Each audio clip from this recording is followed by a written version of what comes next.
মনোবীক্ষণ polyclinic, চিকিৎসার জগতে এক দশক। এখন এখানে সব বিষয়ে ডাক্তারবাবু একসাথে তলায়।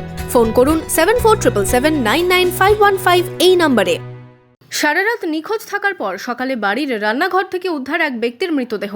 আত্মঘাতী বলে দাবি পরিবারের। জানা গিয়েছে বেলডাঙ্গা পৌরসভার 13 নম্বর ওয়ার্ডের হাজরাপাড়া এলাকার বাসিন্দা মোহন ঘোষ সোমবার রাতে বাড়ি থেকে বেরিয়ে যান। পারিবারিক অশান্তির কারণেই তিনি রাগ করে চলে যান। সারারাত খোঁজাখুঁজি করলেও তার কোনো খোঁজ পাওয়া যায়নি। মঙ্গলবার সকালে বাড়িতেই রান্নাঘরে উদ্ধার হয় তার ঝুলন্ত দেহ।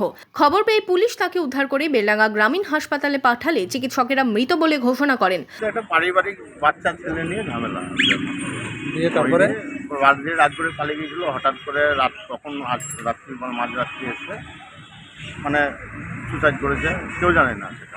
তো বাড়ির ভিতরেও না, বাইরে। বাড়ির বাইরে কোথায়? বাড়ির বাইরে ওদেরই বাড়ির জায়গা একটা চালা আছে, চালা হয়। পুলিশ দেহ উদ্ধার করে ময়না তদন্তের জন্য পাঠায়। ওই ব্যক্তি আত্মঘাতী হয়েছেন নাকি এর পেছনে অন্য কোনো কারণ আছে তা খতিয়ে দেখছে পুলিশ।